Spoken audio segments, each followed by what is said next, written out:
Hello, I'm John Trimboss, and this is program 6 of a 6-part series that I've recorded for Acuity. So if you have sat through sessions 1 to 5, well done.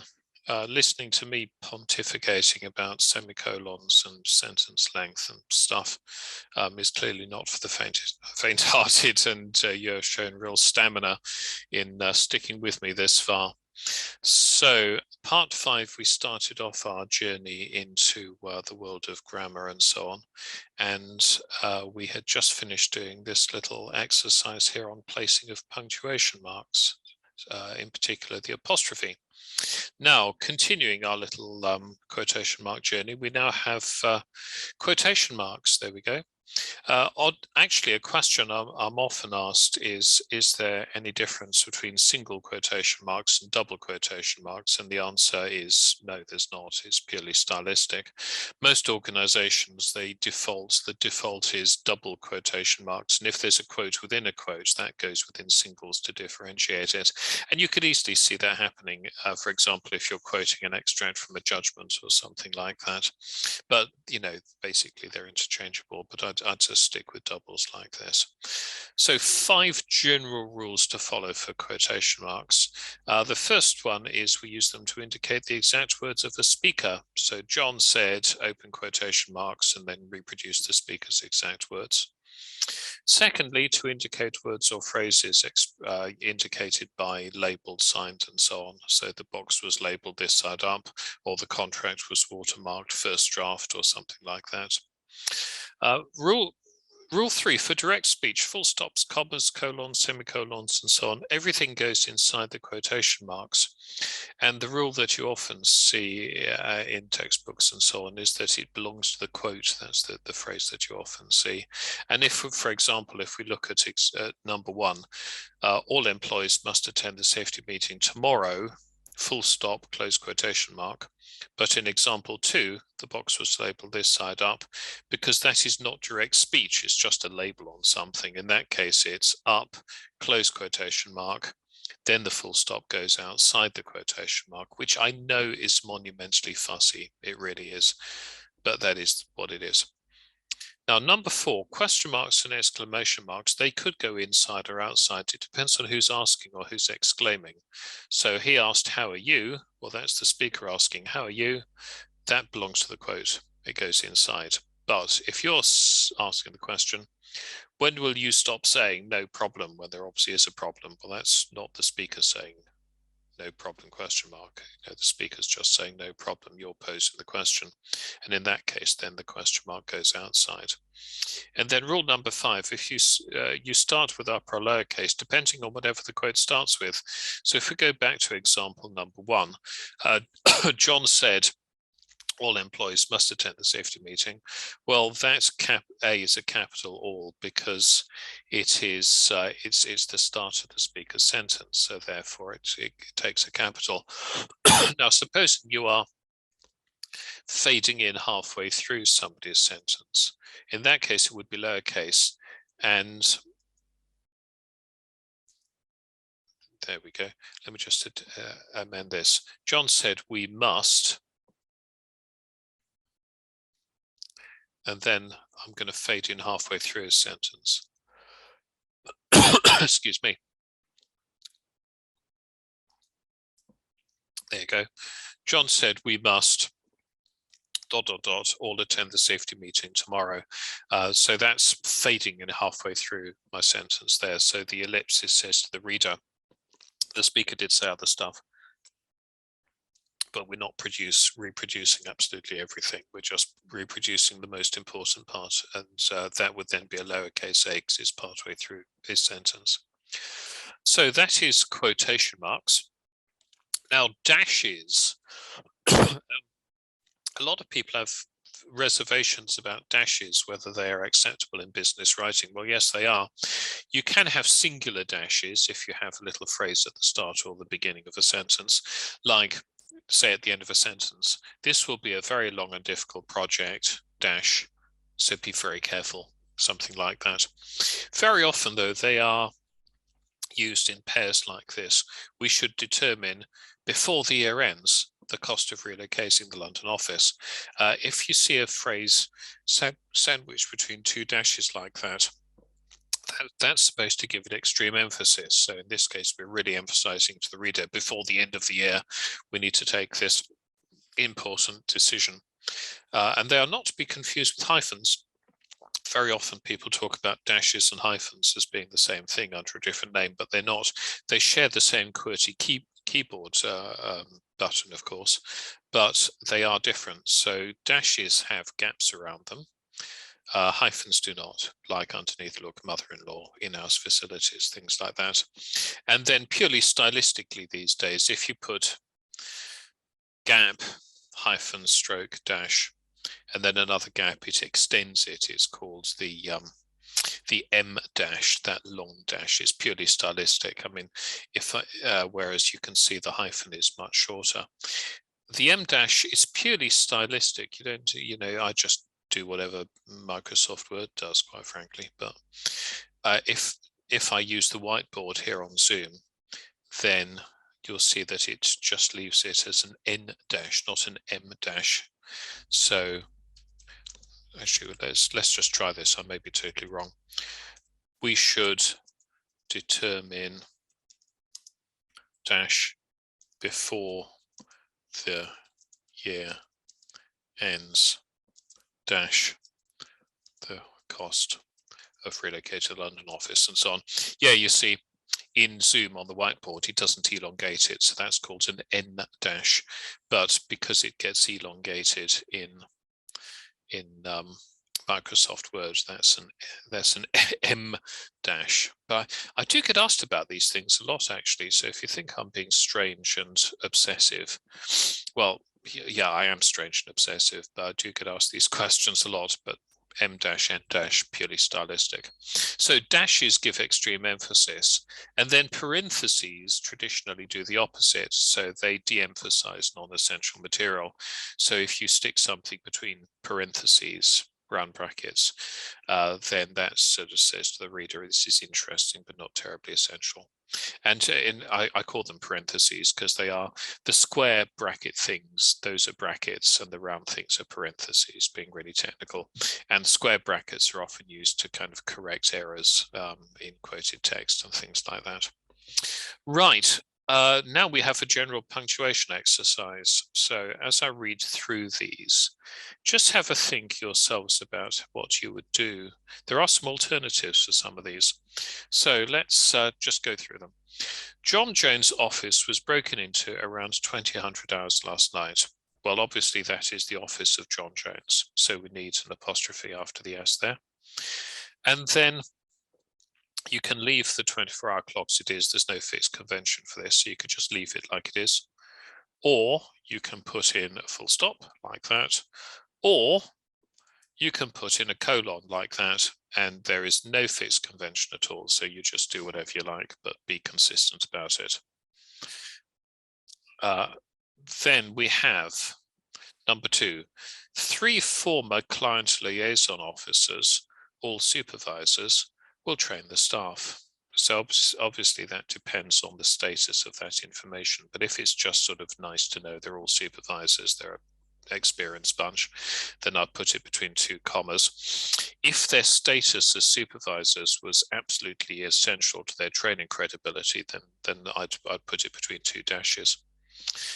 Number 3, Angie came to work but left early as she had a cold. Well, again, I said last time, just think of the comma as a pause for breath. Now, I think the sentence is fine as it is, but if you think it helps the reader, where you would naturally pause, Angie came to work but left early, then you can put in a comma, but not really necessary in this case.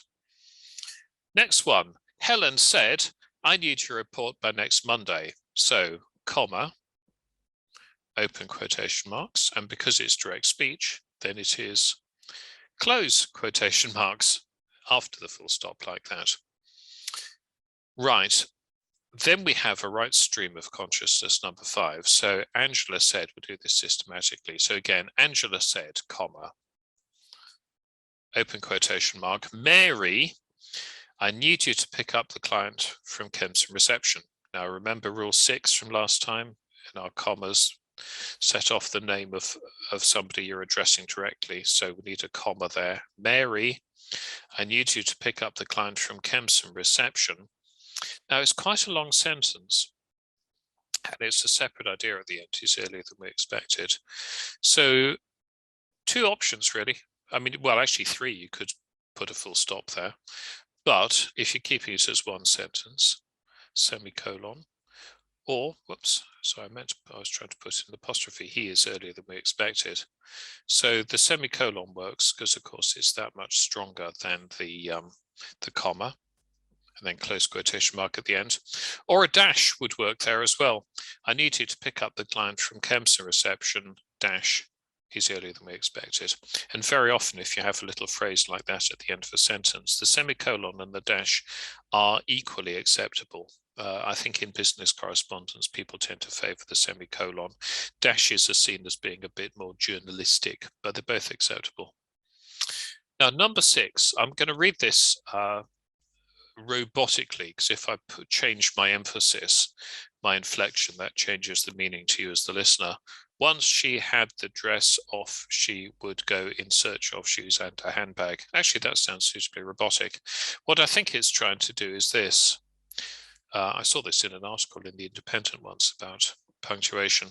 Once she had the dress, comma, off she would go in search of shoes and a handbag. So this describes somebody shopping systematically. I tend to get in taught classes, I tend to get a 50-50 split by people who do that, or otherwise people stick it there, which is slightly inappropriate. Once she had the dress off, she'd go in search of shoes and a handbag, which just has this connotation about her running around Harrods in her underwear or something, which would not be appropriate. So I think the previous one would be better. And then the last one, number 7, I mean, it just looks insane without any punctuation. It looks almost like a diary note or something. Well, it depends on what relationships in your family are like, really. But no, you see, that one is hyphenated. Mother-to-be. So, pregnant lady attacked on wasteland. That's the shocking newspaper headline there, mother-to-be. There we go, little whistle-stop tour. For all the punctuation marks there. So I'm now confidently expecting all of you to be punctuation experts. Right, that's enough punctuation. Capital letters, part 7, 8 general rules to follow. Number 1 for names and titles, use them for names and titles. Now personal titles like Mr. and Ms. and so on, but also Prime Minister, President, Chancellor and so on. Secondly, we use them for the first, last and principal words of books, plays and TV programs. Number 2, for full and shortened names of public sector bodies. Sorry, number 3. Number 4, academic qualifications after a name. Number 5, professional qualifications after a name like FCCA, Chartered Certified Accountants, or RSCS for Chartered Surveyors. Number 6, for academic and religious titles in front of a name like bishop or professor or pope. Number 7, for trade names, company names, branded goods, trademarks and things. And then finally for official names of buildings, streets and other public places. Now there is also defined terms within a contract. So, you know, if something's given a special meaning, obviously this is more for general business correspondence. And there's also, of course, the first word of the sentence, which was so obvious. I totally forgot that. Okay, so we have 10 sentences now. So some of these are, well, no, most of these are really obvious, but there are a couple that are a little bit debatable.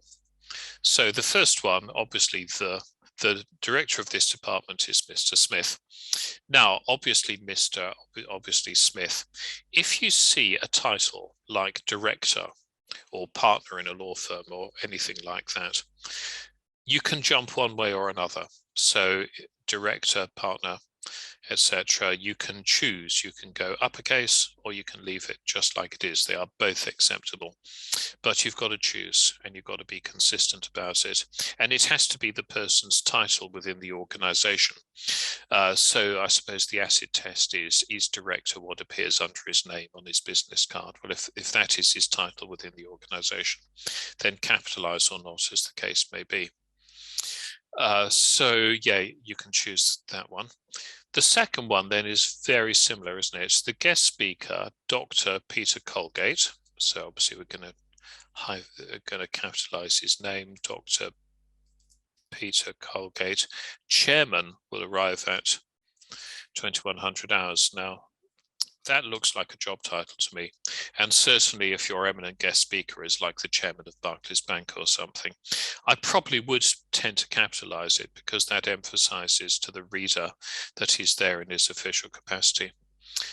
Next one, really easy. The first draft of your report is due by Friday, 1st of August. Payments for income tax are sent, I was going to say my least favorite government department, but they send me a whopping great refund back in January, so I quite like them now. HMRC. Number 5, we shall be staying at the Hilton Hotel, 87 Park Lane. Now, obviously Hilton, if in doubt about the word hotel, look up the full postal address. And I was in a Hilton hotel back in January near Marble Arch here in London. And I looked at the full postal address. It was at the bottom of all the notepads in the conference rooms. And it did say Hilton Hotel, capital H, capital H. So hotel is part of the name for a Hilton. So it would be both. And then obviously Park Lane, because that is a public place. Yeah, another hotel chain like Holiday Inn, you know, if you're writing, let's meet at the Holiday Inn Hotel, then hotel would not be part of the name. It would just be a description of the building. But for Hilton's, it is actually part of the name. So you just have to look up the full address. Now, if I'm running this course internationally, and I do a lot of international work by Zoom these days, I have to point out that News at 10 is the name of the program. So I've just finished watching News at 10 on ITV, obviously the company name. A lot of people do ask me if the company name, you know, because the ITV logo is all lowercase, well, that's just a logo. You know, if you wrote ITV with small letters, it would just look odd in a business document. Next one, we plan to explore Loch Ness when we visit Scotland next spring. Well, obviously Loch Ness and Scotland, because they're places, but not the spring. Remember, if you did, well, you should have done the quiz at the start of program 5, then the seasons of the year are lowercase. Number 8, please. There you go, a bit of politeness there. Now, Scotch tape and post-it notes. You see, they're brand names, aren't they? Scotch tape and post-it notes. So they really ought to be capitalized. Number 9, his office is located on High Street. Well, if it had said the High Street, then it might have been debatable as to whether it was just the big road outside or whether it was a name on the High Street. But because it just says on High Street, then is the name. So it's capital H, capital S. And then finally, please order 5 staplers, 10 pens and 20 notebooks from Sam's office supply shop. What do you think? Actually, you've probably seen through me because it tends to be the last question that is the trick question. So it depends. If the name of the shop is Sam's office supply shop, then it is all capitalized like that. You know, if that's the name on the board above the door, Sam's office supply shop. On the other hand, if it's a shop of another name that's run by my friend Sam, then it would only be the S of Sam. So yeah, it depends on whether that's the name of the shop. I was going to say you can have fun with capital letters, but that's probably taking the word fun and extending it way, way beyond its dictionary definition there. Right, that's capital letters. Like I said, most of it pretty straightforward. Yeah, just look out for titles. In fact, if you look at pitch documents from major law firms, half of them capitalize the P of partner and half of them leave it lowercase, you know, so-and-so is the partner in charge of the real estate group. Yeah, so basically choose and be consistent about it. Now, this is a section which a lot of people find very helpful because a lot of people are a little bit hazy about some of these words. Now, we had some of these in our quiz in program 5. All of them, though, spell checker will not help at all. These are all proper words, but it may well be that you've used the incorrect word by mistake. So you may be no, I'm sure you are absolutely fine with the vast majority of these, but I bet there are one or two that you've maybe thought, which one? Okay, hopefully we can sort this out. So from the top, advise and advice. Advise is the verb. I must advise you to be very careful here. But advice with a C is the noun, it's the thing. So we'll pop our written advice in the post tonight. Oddly enough, as we will see, license and practice follow the same rules in UK English spelling. So the S word is the verb, and then the C word is the noun. So we'll come on to license and practice with some examples in a bit. Affect and effect I get asked about a lot, and I can see why. Affect with an A, though, think affect with an A is always a verb, and it's a very strong verb. It means to change or to influence something. So an organization's profitability can affect the level of salary increases. So just think actually, and then another A word is alter. There you go, think change, alter something. Effect with an E is mostly used as a noun, as a thing, and it means a result. The global warming is having an increasingly strong effect on our climate, increasingly strong results on our climate. So if you are talking about the effects of something, it's always with an E. But to really muddy the waters, to effect something is also a verb, but it's totally different in meaning from to affect.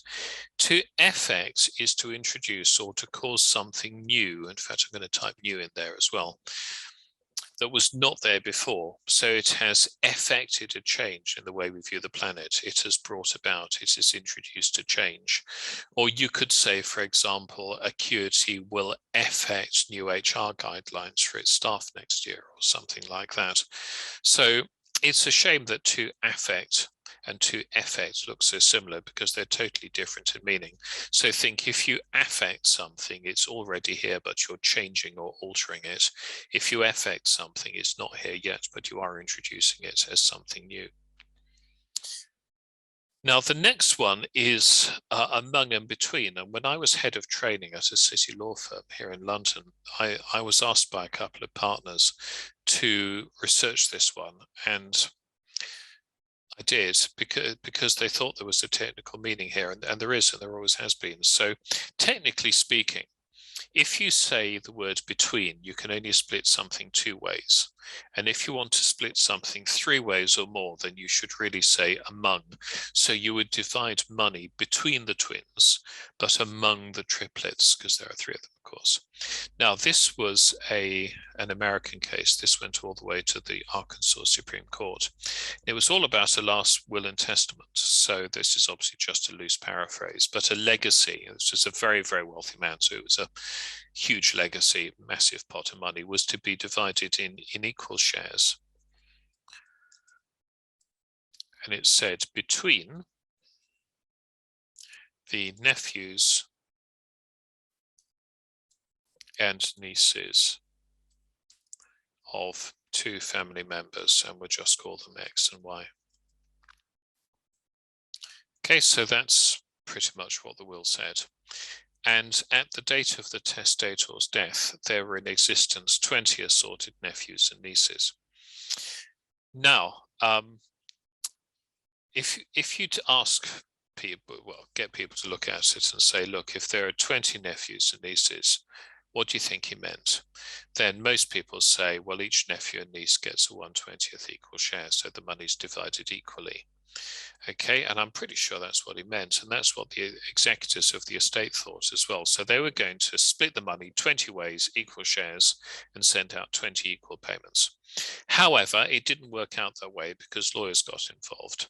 So you will see that there were different breeding rates on the two sides of the family. So X just had a niece, and Y had 19 assorted nephews and nieces. So you can see the very, very big disparity in the breeding rates between the two sides of the family. And the niece on the left, the singular niece, she took the estate to court And she said, no, you can't split the money 20 ways because it doesn't say that the money is to be divided in equal shares among all the nephews and nieces. It says between. And if you say the word between, you cannot technically split the money more than 2 ways. And it went all the way to the Arkansas Supreme Court, so only a persuasive value here. But the Supreme Court there said, yes, that is correct. So 50% of the pot goes to that side of the family, and then 50% of the pot goes to that side of the family. And so the niece on the left got half the money. I presume she no longer gets invited to family barbecues in Arkansas, but she doesn't mind. And then the other 19 nephews and nieces, well, they had to share the other 50%. So they were expecting a 1/20th share of the pot, but they actually got a 1/38th share of the pot, so about half of what they're expecting. And the reason it got into the press over on this side of the Atlantic was because the 19 then clubbed together and they sued the law firm that had drafted the will. They sued the firm in negligence or malpractice, as they say in the States, and they won damages. So they did get the money in the end. But it just goes to show that sometimes you have got to use the right words. So do bear that in mind. Possibly in general business correspondence, you can bend the rules a bit, but not in legal documents. Continual and continuous we had in our quiz in part 1, or part 5, part 1 of this program. So continual, generally on the whole, continuous, literally all the time. Dependent and dependent. I don't know why dependent has been underlined there by spell check. I don't think it's a terribly common word in American English, but it is in UK English. So dependents are people who depend on you. So you make provision for your dependents, like young children and elderly relatives and so on in your will. Dependent, well, this is more the dependent that you'll be using in commercial law, really, isn't it? The agreement is dependent on satisfaction of conditions precedent. But I see dependent mistyped with ANT all the time. I don't know why, it's just easy to do for some reason. Discrete and discrete, not a lot of people know this, that you can spell discrete 2 different ways. Double ET describes somebody who is trustworthy and not at all gossipy. You know, you can confide in him, he's very discreet. But if you mean discrete as in separate or distinct, then it is spelled D-I-S-C-R-E-T-E. So if you issue proceedings in Scotland rather than England and Wales, there are discrete processes to follow because there's a separate court system. Over the page, we had disinterested and uninterested, which we had in our quiz. Disinterested means impartial, neutral, uninterested, bored and lacking in interest. Eager and anxious, I think people know the difference, but they are sometimes sloppy about the way that they use these words. So eager means enthusiastic, I'm eager for news. Anxious means full of worry and apprehension and so on. Certainly had a lawyer on a course recently who said that her partner at work always signs off emails to clients, we're anxious to hear from you. No, you're not, you are eager to hear from me. Farther and further. Farther refers to physical distance. So ask how far do I have to travel to get there? And further means degree or extent. So we need further time, or in litigation, they ask for further and better particulars. To imply and to infer, I have seen people get the wrong way around.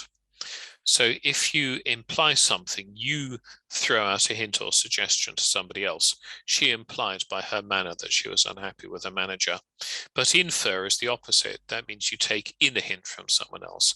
I inferred from her manner that she was unhappy. So infer means you take the message in. Inquiry and enquiry are technically interchangeable in the Oxford English Dictionary, but there is a business writing convention here. So inquiry is more appropriate for public investigations like an infrastructure project or police inquiries into a fraud or something. Enquiry is more appropriate for people, individual people. So you'd write to a prospective client, thank you for your enquiry about our services. Its and its we had in our quiz. So it belongs to it. I saw an urban fox with its cubs, like his, they're yours, and so on. And then IT apostrophe S only ever means it is, it's up to you to proceed with the project. Over the page, to lay and to lie. Lay is what you do to something else. So that's why we lay the table. Or if they refit the office, they will lay down new flooring. Lie is what you do to yourself. So if you're tired or unwell, and if you've seen all of these 6 of these programs back to back, you may well feel that way. Then you have to go and lie down. But lay is what you do to something else. Less and fewer. Somebody actually told me about how they were affronted in a supermarket the other day there was a sign above the quick checkout aisle that said 6 items or less, which is incorrect, and it always has been. So less, it really is where something shrinks down in size. The amount of money in my savings account is less than it was last month, or a firm's market share is less than it was a year ago. Fewer, though, refers to individual physical items, accountable items. You need to make fewer mistakes in your report because each mistake is a discrete, separate thing. So then a sign in a supermarket should really say 6 items or fewer because each item is individual. Not that I'm that obsessive about that sort of thing, I promise you.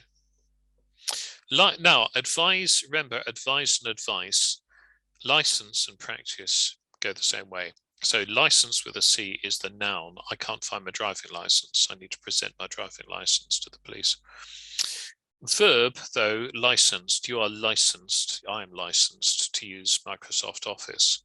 James Bond is licensed to kill. I'm not licensed to kill. But anyway. Practice, you can see, goes the same way. So just go down to practice. Look, to become a good musician, you need plenty of practice. That's the noun, that's the C word. Or you would say that Acuity has a very strong commercial law practice, or your doctor has a medical practice down the road. But to practice the verb, he practices in the field of corporate finance, or he practices the violin every night. That's the verb, and that takes the S. Sandwiched in between, we have lose and loose, which I'm sure you know, but easy to mistype, loose. And then stationary and stationary. Stationary is standing still. Stationary with an E is letters, pens, and envelopes. So those E words, letters, pens, and envelopes, are stationary. Quick little test. Number 1, what did the boss, well, the correct word there would be infer from your report. It's your report, you're the writer, therefore the boss would be the reader.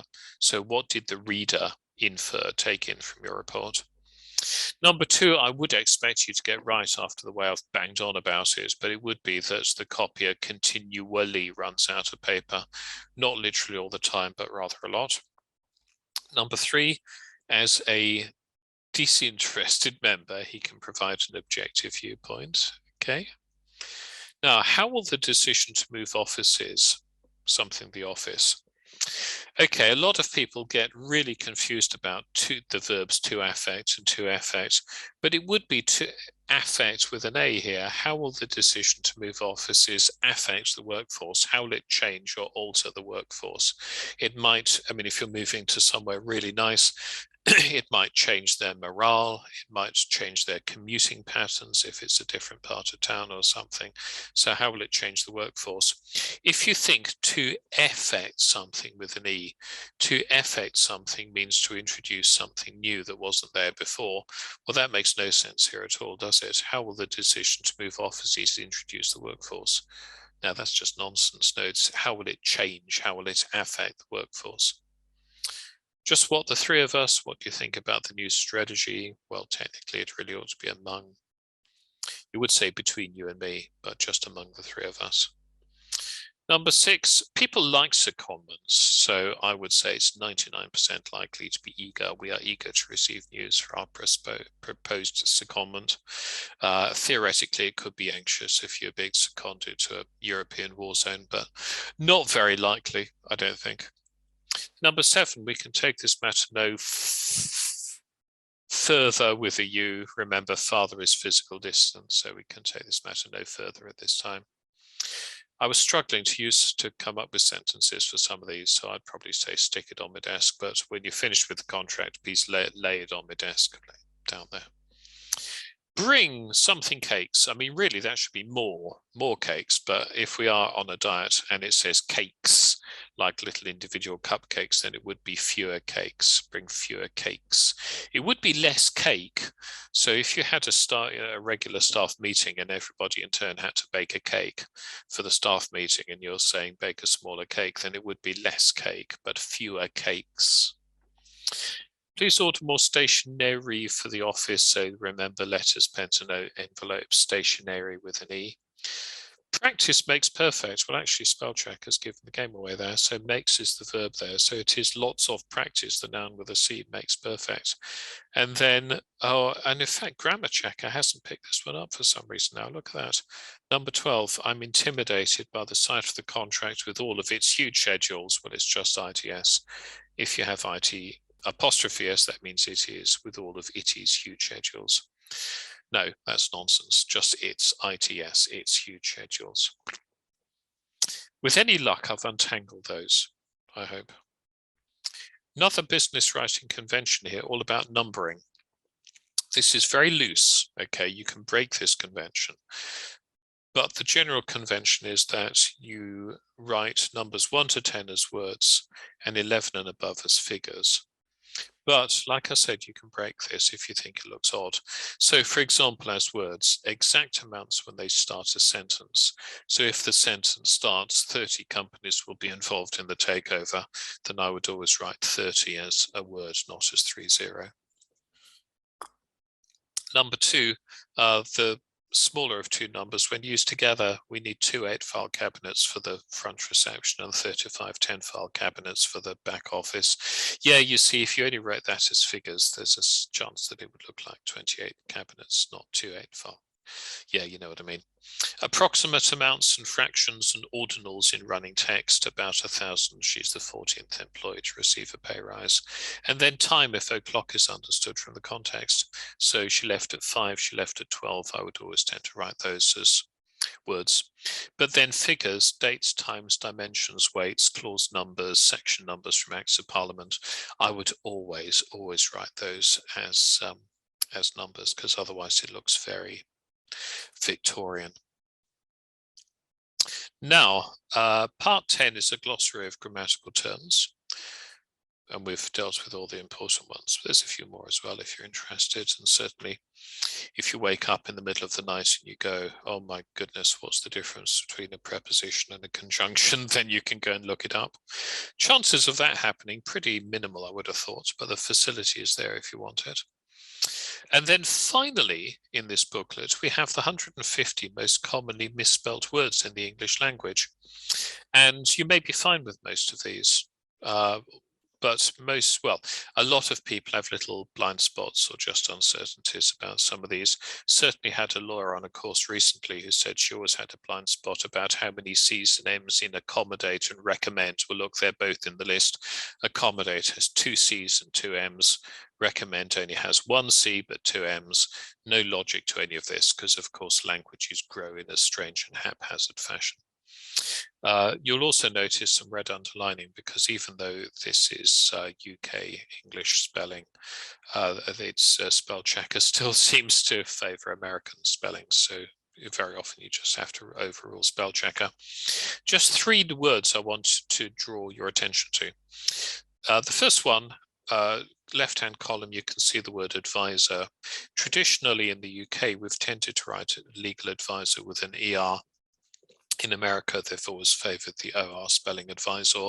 I see both in this country 50-50. If you look at nameplates of chartered accountants and tax advisors, half of them spell advisor ER, half of them spell it OR. I was at City University recently and there were signs on the door. This was the Career Advice Service and it said Careers Advisor OR. So as far as I'm concerned, both spellings of advisor are equally acceptable in UK English, so just choose and be consistent. Just goes to show how language changes all the time. Down the page, look, criticized, spell checker has underlined it with an S, but not with a Z, with a Z. Obviously the Z is the American spelling. Theoretically, in fact, the Oxford English Dictionary does recognize both spellings. There are lots of words that Americans spell with a Z, like criticized, realized, organized.